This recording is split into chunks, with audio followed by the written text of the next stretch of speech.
Along their ascent to the crown of Aegedon, the party was interrupted by a tumultuous storm that sent them to ground. They tried to scavenge food and build a small shelter, but now, after a long, cold night, they awake to find themselves snowed in. The storm still raging outside, and their food dwindling. After this restless night that you all endured, though the shelter held, and I mentioned last time that it started to buckle in some unseen ways, you are not yet wise to this fact. But even so, the elements have not been kind to you. Everyone is going to take 2 more strain just from this night. And as you wake up to find a meager breakfast of cold rations and the remainder of Koryo's salted meats, even poking outside the igloo that you've constructed, you know that it would spell certain death for anyone who stayed out there in these conditions for too long. There's no way of knowing how long this storm will last. Is the entrance closed off? Not in its entirety, no, but a large portion of it is blocked by snow, yes. So we know that it's snowed in. Yes. I mean, I assume you have some sort of like flap or canvas or what have you, at least on the inside part of the little entrance. Yeah. I don't know how to build an igloo, so I have no insights into. Well, have you ever seen an igloo? I've never been in one. The only ones I've seen are in video games and cartoons where they have a door that swings open and shut. Like Club Penguin. Yeah. No, we got that. We have a nice hand-carved oak door. We've been carrying up the mountain for just this occasion. You know, like, you never know when you're gonna need one. Realizing their precarious situation they are now in, with the raging storm outside and the less than ideal circumstances inside, Rolandir wakens, turns to the group in this new day of snowfall, and he says, I imagine no one here is too anxious to go out in this storm, but I don't know how long we're all going to be able to just stay in here either. I think we should either choose one to just go out and brave what we can for as long as we can, or move ourselves via intent somewhere else. Do we need to move immediately? I think we can at least spare a couple hours. I don't think we need to necessarily move anything until the weight of this place collapses on us or we run out of food. But just be thinking of where we should go if the storm never lets up. Well, Luna will speak up. I'm sure we could last at least a few more days if need be, honestly, but I don't think the storm will really persist that long. Do you? I honestly have no expectations of what we should expect up here. It's a different weather pattern than the rest of the fell, I dare say. We have no way to know. How big is this space again? Like, are we brushing shoulders up against each other, sitting in a circle this whole time, or is it like at least roomy enough that we had been able to like lay down through the night? The former. So everyone besides Vamak does not have personal space. So we're like in a hot tub-sized igloo. You're in a large hot tub-sized igloo. Yeah. That's awesome. It's still cozy. Can Vamak try to do a little history check, perhaps to see if because he used to live on a mountain, to see if he knows like the general patterns of storms and, you know, if his knees are aching or something like that, you know, the throbbing in my... That'll be nature. Oh, okay, whatever. I'm glad I cut you off there. Yeah, that was an unfortunate cutoff. What did I... You said a throbbing in my... Stopped. I feel a throbbing in my... Who knows when the storm will let up? All right, Vamak, let's hope you know the nature patterns of the crown of Aegedon. Roll away. A 21 on the nature check. All right. Wowee. Vamak will peek his head out to see if he can gauge the nature of this storm, see if it looks like it'll let up anytime soon, or if he recognizes anything from his time living on a mountain before he came to Aegedon. As you do so, what little you're able to garner from this stunted position from just inside the igloo's little entrance hall that's been constructed, snow whipping your face, it's hard to tell. However, you possess a sort of expertise in these matters, from your upbringing, from where you lived all these years in the old world, and looking out at this mountain, into this storm, there is no end in sight. This is a natural occurrence. There doesn't seem to be anything. There's no fell voice on the wind. Saruman's not out there, like, causing the... Wow, that was perfect. What the heck? It's Saruman! But it does not seem that this storm will abate anytime soon. Your best estimate, 1 to 3 days. That's not bad. Vamok brings his head back in, and after seeing just like a wall of grayish white, there's no distinction between clouds in the sky and snow on the ground. It's nothing. He comes back into the igloo, turns to everybody, and just says, "How much food do we have?" Who would know that? Choreo rustles through her pack when she says, "I have enough for all of us for perhaps a day." Rolandier kind of pulls his pack off, which has been absolutely obliterated by the animals attacking and chomping him. Just kind of dumps out some crumbs. I don't have any extra. I still have my jerky if anybody wants to share that. But perhaps not. Oh, we'll need everything we can get if we're going to be trapped here for... How long do you think, Vamok? Judging by what I saw outside, I would say this storm will not abate for 2-3 days at least. It could go longer. I would also not recommend that we try to forage any food in the current conditions. It would likely lead to whoever is outside the igloo getting lost forever in the storm and perishing due to cold. Choreo, just for our own knowledge's sake, do you have any idea how close we are to the summit or to the shrine that we are trying to reach? I do not know. No. It is impossible for me to tell without being able to see the ascent. If we could go out and clear a path, perhaps I could point us in the right direction, make a estimate. But honestly, where we are situated, I could not tell you. All right.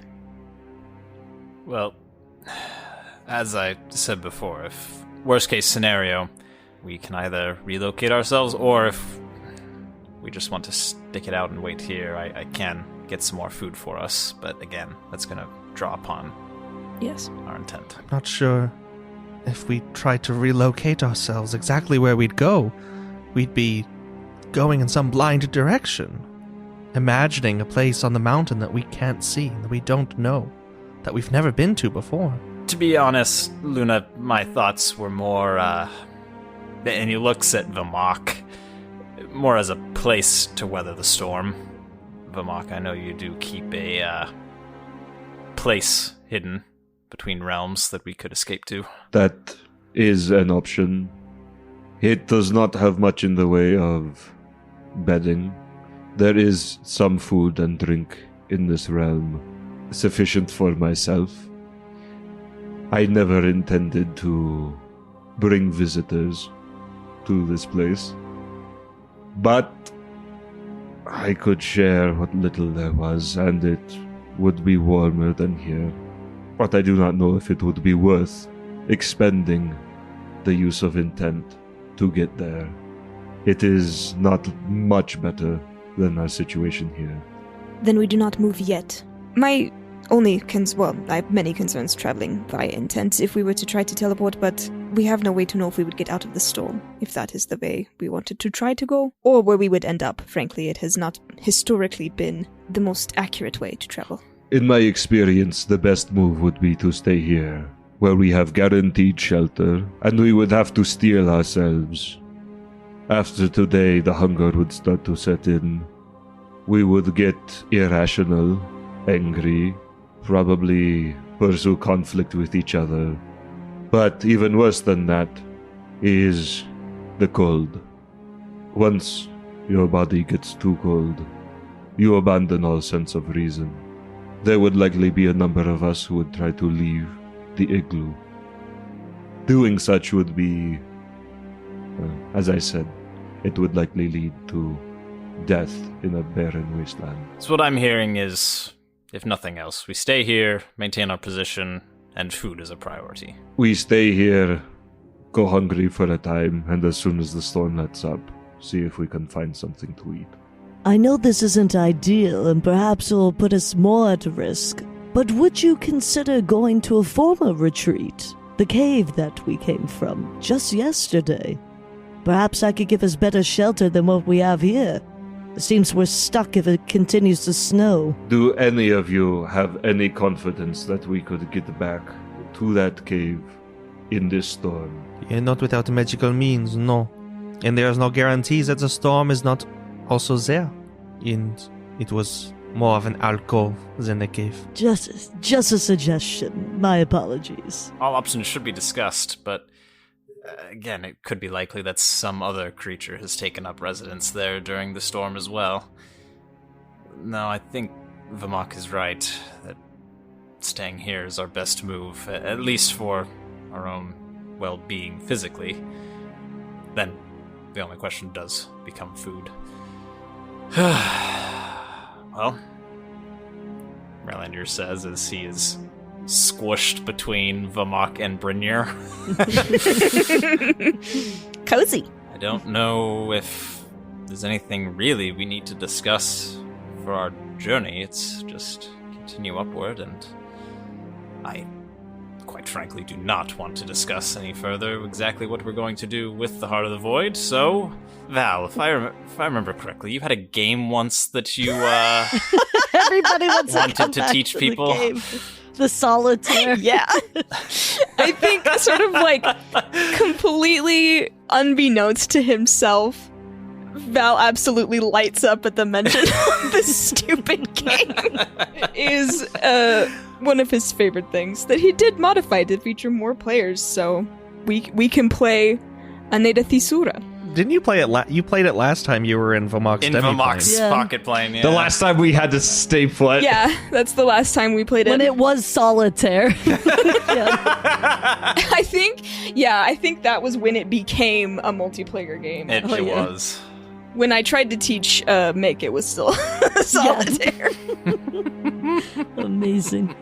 Well, if we are staying here, how long will this structure hold? I've never seen anything quite like this, to be honest. Well, I can guarantee that she'll hold through the storm, solid as a rock. And Mick actually hits the side of the igloo. Solid as a rock. Please don't. The whole thing just like kind of shudders. We just get buried in the snow and die. Here lies the ripped kids. Somebody finds our preserved bodies on the mountain 600 years later. Luna, looking between Val, Rolandir, and Vamok, turns to Mick and says, "We made it according to Vamok's specifications. I assume, I don't know." She looks at Vamok. "It will hold, right?" Yes, it will hold.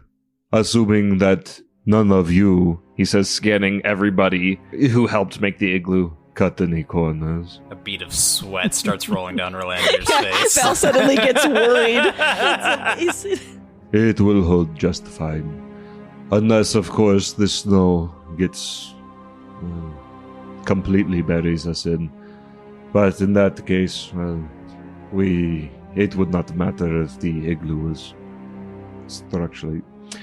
It will hold. It will be fine. Well, I know I just woke up that we all have. It is probably morning as far as we can reckon. And we have a long day ahead of us if the storm will persist. But I think, with nothing else to do, I will eat something and perhaps try to nap. Conserve energy. Woke up like 10 minutes ago. Yeah, I know, right? That's literally What else is there to do? We could play Two Truths and a Lie. Truth or All right, truth. get to know you games. Yeah, what this party really needs is some icebreakers at this stage in their journey. Val should say that in character. That's amazing. Icebreakers. Vamok pulls out a little clipboard and some paper and says, So, Val and Luna, I noticed you were having some issues a little while ago. Little friction. I think now is an appropriate setting in front of everyone to air out any dirty laundry. No, he does none of that. No, nor would he care. I don't. No, obviously not.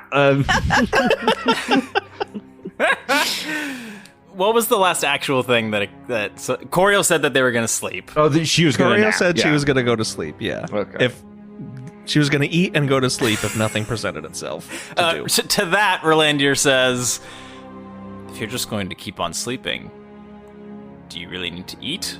But I am hungry, Rolandia. Rolandir just kind of gives a shrug and, all right. And then he's going to take like a bite of jerky or something. Well, it looks like we got some time on our hands. So, and Mick will go into the Jeff Goldblum Jurassic Park kind of lounging position with their hand on her knee. As best you can in this space. Yeah, exactly. Her foot's like in somebody's face. Yeah. Anything on your minds that you want to air out here? In the time that we have, at least. You know what? Actually, yes. I believe I have something I want to bring to the table. The Heart of the Void. Why is it that our main quest that we're obsessed with becomes the very topic that we avoid? Rolandir just puts his face in his hands. The one thing he didn't want to talk about. Because he just said he didn't want to talk about it. Mick and Chris did not hear that, so... Perfect. Mick does not care. All right, fine. If you want to talk about it, very well then. Might as well get it out of the way now, talk about it while we're at least somewhat rational before we go crazy from hunger, and then who knows what'll happen. This is you speaking rationally. This is me speaking like I have 72 hours in an ice prison with very little food and limited space, yes. I noticed that you did not say anything about the company. All things considered, it's a good group to be with. Aww.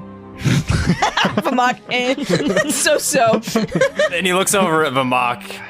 Most of us. You guys are becoming proper mates. What the f was that? He has like a little grin on his face as he says it. Vamak, who like hears it, like almost immediately goes aggressive, but then he sees the grin, and he just lets it go. What about the Heart of the Void did you want to discuss? Well, Mick will sit up at this point to give attention to Val and the rest of the group. I feel that every time we bring up the Heart of the Void, we're never on the same page about what we want to do. First of all. Second of all, we brought it up so many times but we never come to a conclusion. And third of all... well, I forgot the third of all, but you see my point. No, I don't. I do. I don't. Uh-oh, the friction. Therapist Vamak! Vermont, get your clipboard out. Get the clipboard. Get No, alright. She'll look between Val and then Mick and then Val and then Mick again. She'll just say, I don't understand what you mean. We've come to conclusions, have we not? Val is carrying the Heart of the Void. We get him up there. He's leading us so far, and she'll turn to you, Val. Are you not planning to be the one that uses it? Well, planning, yes. Have I been given explicit permission? An agreement? No. Well, then who is in disagreement? I look at it this way. We all attempt to get to the summit. Many of us, there's a chance that we might not make it. Whoever has the Heart of the Void at the time and is able to make it work, we change the world and make it a better place. It doesn't matter who does it.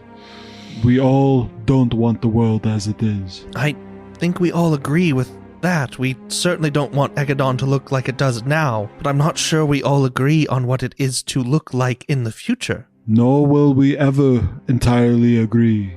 I think Rolandir might have a point. It might not be best to focus on what if situations. Val, I'd be very grateful if Val were to get there and to be able to use the Heart of the Void. I trust him. But that does not mean that situation will transpire. It could be any one of us. And I truly believe that any world that any one of you would create would be better than this one. Val nods at this and gives Brynir a look of, thank you. I appreciate having your trust. Those classic Val looks that communicate. The classic Val looks. It's just a Laurel thing, really. I do that all the time. You see my eyes, and you know that in my mind that I'm thinking this, and we agree that we're best friends from this look. I do believe, though, that there is genuine value in understanding what it is that each of you would do with the Heart of the Void. I don't believe that there's any one true or correct or right perspective anymore. All any of us can offer is our best, and you all have had experiences and have gained wisdom that I do not hold, and that is true of each of us. Well, I can guess with, I'd like to say absolute certainty, what each of you would do with the Heart of the Void, given that I've, well, seen your pasts in excruciating detail, if you remember, and we've spoken about it a bit, yes. I've overheard Rolandir and others speak about their plans, but I think there is something as an objective good that we have to establish. It can't all just be the whims of whoever seems to hold it at the time. We have to agree on some sort of foundation. Outside of the things that we agreed to with Vale, of course. Yes, the one concrete detail that is established in whatever future gets made. And I don't think that's good enough. Do you? No, you're right. The first thing I would put forward as a foundation, I suppose, is whatever reality this place was before, it will have a different essence to it. And given that the gods control intent, and have wielded it to great effect to subject everyone else, as much as it is the fabric of my very being, I would suggest it, at the very least, change, if not go away. I'm in agreement. Rolandir's lightly nodding his head. I think I can agree to that. Assuming that the Heart of the Void will even do what we want it to do, it sounds fine with me. I know that no matter what any one of us does, it's not going to be a perfect future, but it's been used once, and this has happened. Just kind of motioning around. The rise of these beings who were still able to harness a power and encapsulate the whole world. How do we do something to at least prevent that? I don't know that it's possible to build a perfect system for everyone for always. What works for us might be good immediately on the other side of this. I suspect that will not be the case, but hundreds of years down the line it might not be suitable for those people anymore, and I don't think that we can necessarily deny them the ability to change it. That actually gets to really the heart of my question. Maybe poor choice of words, but what do we do with the heart? I'll admit I was quite partial at first to leaving everything, trying to make it as perfect as we could and get rid of the Heart of the Void, whatever's left of it, and prevent its future use, but I honestly think we'd be doing the future inhabitants of whatever world we create a disservice by preventing them from having any chance at doing what we're doing now, however far in the future that may be. We also have no way to know if it will still... If we revert back to the place that this thing is originally from, that will take it out and sort of just demonstrate for everyone how impossible this thing is to perceive. It just is gross. He doesn't really like it because he can't comprehend it and he's not used to that. I don't... It might not be so special on the other side of this. Are we even quite sure it was used once before? What do you mean, Luna? Well, just Rolandir said it was used once before, but... Yeah, is that not what the man who you spoke with said, that he was not strong enough to...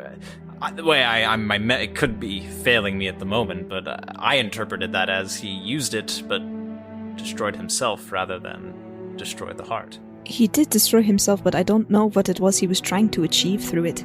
He did not tell me.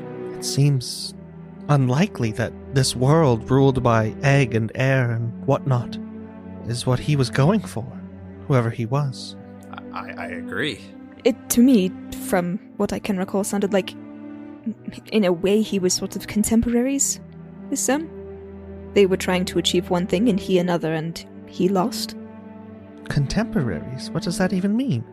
Air and egg had to come from somewhere, no? I suppose. If they just amassed enough power to become gods in some fashion and crafted a reality for themselves where they could rule, that is where we are living.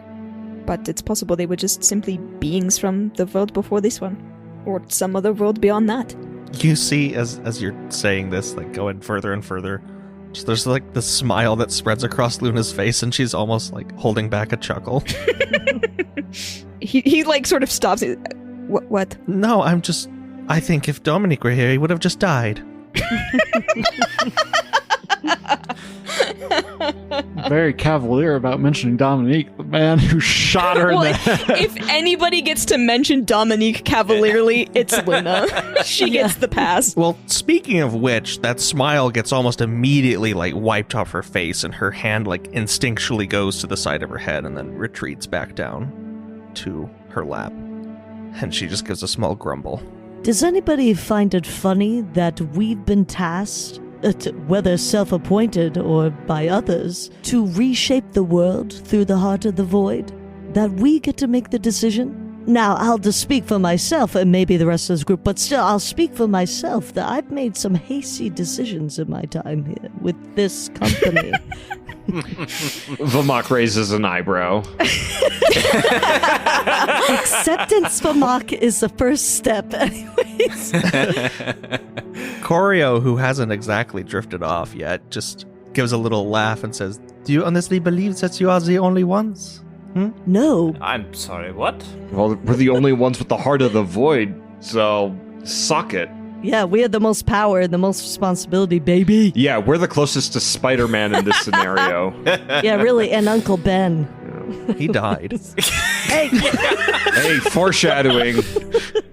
Oh no! What do you mean? Even before I joined up with you, there was talk among the followers of Vale and other sanguine sects that they would seek after the heart of the void. There are those chosen by lesser gods and some higher that still seek it. Perhaps they walk the same paths as you. And I have heard tell of the companions you left in Mainstay. Perhaps they too will converge. Val makes a face that is like, oh boy. That's the worst imaginable scenario. At the very least, we know we currently hold it. But you are right. It would seem that perhaps we have done the heavy lifting for others. That is exactly my point. Perhaps you are all too comfortable. She's right about that. Relander kind of narrows his eyes a little bit at Choreo. Do you know something you're not telling us? No, I do not. I am simply speaking what I have observed of you since joining up, and since before my time with Vale. I know the machinations of the God of Blots, and I have seen his will be enacted by his servants. Make no mistake, he stands with you, behind you. He will support you in your endeavors, but I would also not put it past him if you stray from those endeavors to find another way, even break the bond that he has made with you. I have seen it done. He is most conniving. Speaking of him standing behind us, that's exactly what worries me. Then Relander just kind of shakes his head, breaking his focus off of Choreo. Alright, well, anything else we need to have during this discussion about the Heart of the Void, or is everyone satisfied? Val will sort of look at the Heart of the Void, having taken it out. Given experiences that he's had with it in the past, and like it seeming to avoid detection when they got all their stuff taken from them at the fort, like, has he had any experience with it that would lead him to believe that it has like a will of its own? or like a consciousness at all? Roll Arcana. Oh, okay.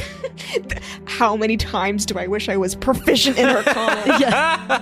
Freaking useless Elvaret wizard. All high and mighty when you can cast all the spells, but when it comes to Arcana checks, Yeah, It's actually knowing magical stuff. Val's like, I cast that spell. I couldn't tell you what it was. I have no idea what I'm doing. All of us, hey, you can drive a car all day long, but you're never gonna know how to fix it. Okay, that's what I'm saying. What'd you get? 15. You aren't able to glean anything just by looking at it, observing it more. But then, why don't you roll insight? Ugh, I am proficient in that. 25. It seems as you peer at it now, moving it in your palm, it no longer shifts perspective. It seems concrete. Even the shine that comes off it is not this like iridescent, ever-changing swirl that it was before on these metal parts, but a solid metallic sheen. And there's something emanating from it, an energy that you can feel in your hand. And to answer your question, to answer Val's question of whether or not it has a will, whether or not it wants for something. It wants to be used, implemented into its greater purpose, where it belongs. Though as far as you know, that's just this altar that you're already on the path to reach. Past that, it's impossible to tell with that score. Okay. You can try again tomorrow. Oh boy. I don't know that Val wants to try again tomorrow. But after that kind of insight into it, the world, which had almost muted itself without your knowing, comes back to volume as your friends banter. And it once again kind of defies perception when you turn it over in your hand. I hate that. I hate that a lot. Oh, okay. And you just hear, Val. Val, Yeah. are you quite all right? I'm fine. That did not sound convincing. Yeah. Rolandier says from 3 feet away. It's so funny because we're all like right there. Yeah, no private conversations here. No, none. There is no privacy in the igloo hot tub. I feel like I just sort of, I don't know, saw this more clearly than I have before. Is that a good thing? I don't rightfully know. Okay. I love that the Val and Luna solution thing's just like, I'm gonna ignore that. Yeah. We're just gonna tuck this and Okay. Smother it, conceal, don't feel, numb with other. Anyways. There is one point I would like to revisit. Brynir mentioned that it did not matter which of us uses the Heart of the Void. I would disagree, and I have given this significant thought, and I have given the events of the upcoming days significant thought. There is one among us who I think is the most suited to use the Heart of the Void. And it is not myself, nor is it any of us that have come from the old world. And he looks at Mick and Rolandier. If there is one person that I believe has the capacity to learn from those of us who have made some more egregious errors, it would be Valmes. I believe he, and I shudder to even say this, but I think he is perhaps the most capable and uniquely suited out of all of us to utilize the heart in the best possible way. I, of course, have my own opinions on how I think things ought to be, but through my travels with you, I have discovered that perhaps some of these opinions could be considered harsh, but I also think perhaps some opinions that others in this group hold are a little too soft. And I think Valmes has a mixture of both. And I think that he could provide the best set of conditions for whatever world comes next. I realize that saying this could put a fair amount of pressure on you, he says, for the first time making eye contact with Val. But having seen what you are capable of, I personally do not think you will crumble under the strain. And then Vamok breaks eye contact, goes back to looking down at the ground and kind of closes in on himself. Luna will look at Val with raised eyebrows and just kind of shrug, as if to say, well, that's surprising. Yeah, that was unexpected. Throughout Vamok's speech, Val had a very, slow, quiet smile rise on his face, and that was then very shortly thereafter accompanied by tears, as are very common with Val. They don't, fall or anything, they just rise up in his eyes, but he blinks them away and nods and says, "Thank you, Vamok. Thank you to all of you. It means a lot to have your trust placed in me. I don't know that I will do everything perfectly, but I want to try." Val, I wouldn't worry about trying to make things perfect.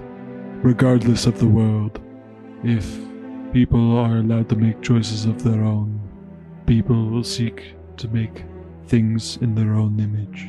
Do your best, and that's all that matters. We're all with you. Val wants to, scramble everybody into a big group hug, but I don't know that it's possible in this space. How's it not possible in this space? You probably just reach out your arms and then there's a group hug. He'll reach out his arms to either side and just pull everybody in. Yeah. As many people as he can grab. After this speech, this exchange, this moment has passed, the day goes on with a sense of lightness, honestly. As if there's been a great tension, a great weight that's been cut, lifted from the group. And even in these miserable conditions, scarfing down another measly meal at the end of the day and settling in for another hard, cold night, there is an air of hope within this shelter, even as night overtakes you all. Come morning, you're all going to gain another 2 strain. I knew it. And as you fill the air of this shelter with more light banter and enjoy the last of the rations from Choreo, she actually perks up and she says, wait a moment. Do you all hear that? We listen. And listening in, you hear nothing. Absolutely nothing. Oh, the storm's gone. If the storm were gone, there would still be wind. There would still be something. It's just as if the world has been muted. And as all of you are met with this uneasy silence, the little flap of the shelter kind of rustles in an unseen, unheard wind. And you hear from outside, "Servant of Vale, daughter of Sereth, God-born of Tentiver, Yakura, Sindor, Delagast, and Lomira, show yourselves. Come, make yourself known. The God-born of Air is here to parley." Magister douchebag! Freaking! Get back to the Amber where you belong.